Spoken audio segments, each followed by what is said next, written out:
Pakistan is facing an alarming surge in violence, with devastating suicide bombings exposing the country's growing security crisis and political instability.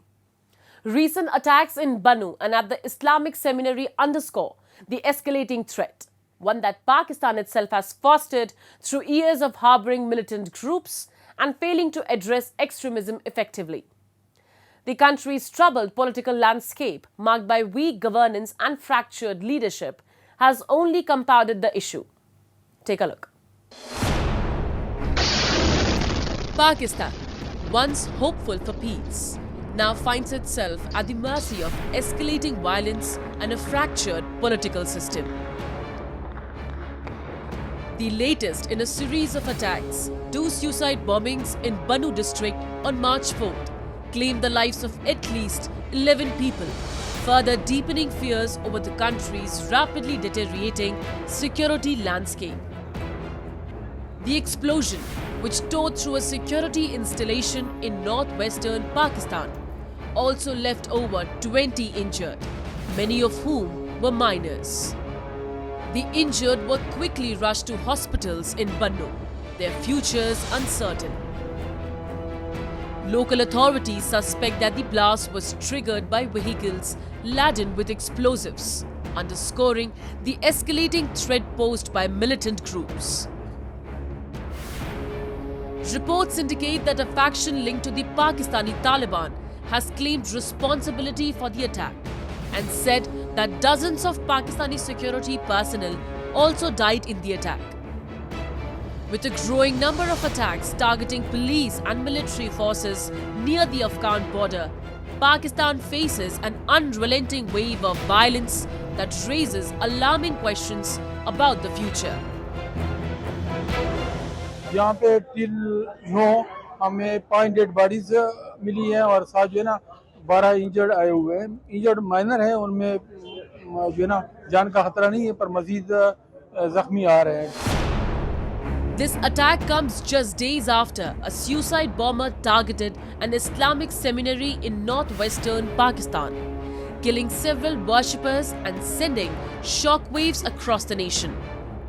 The seminary, Darul Uloom Haqqaniya, has long been known as a historic training ground for the Afghan Taliban.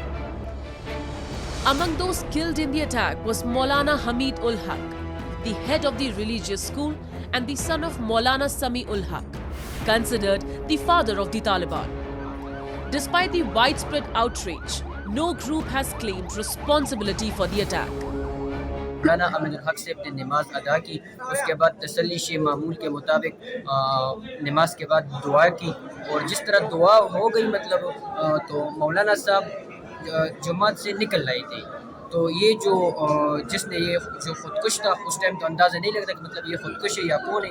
یہ مولانا صاحب کے پیچھے ہی اٹھ گئے اور سیدھے مولانا کے پاس امین الحق کے پاس بالکل نزدیک کھڑا ہو گیا, اور اس طرح اس پر آواز ہو گیا مطلب خودکش. پھر تقریباً 8 بندے شہید اسی ٹائم ہو گئے. Reports confirm that the attacker, wearing an explosive laden suicide vest, approached Haq as he was leaving a mosque on the premises of Darul Uloom Haqqaniya. میں یہاں پڑوس پہ رہتا ہوں, یہ میرا مادر علمی ہے. جب زوردار دھماکہ ہوا تو ہم پہنچ کے ہم یہیں قریب ہی تھے. جب پہنچے تو یہاں لاشیں پڑی ہوئی تھی, مولانا صاحب دروازے میں پڑے ہوئے تھے, تو ان کو جلدی جلدی ہم نے ریسکیو کیا, اور گاڑی میں جو اپنی گاڑی تھی ہم نے کہا 11/22 جب تک پہنچتی ہے تو اس تک ہم ان کو ٹریٹمنٹ کے لیے اور اسپتال کے لیے جلدی پہنچا دیں. As Pakistan grapples with its escalating violence, the deeper issues of political instability and governance continue to cast a dark shadow over the country's future.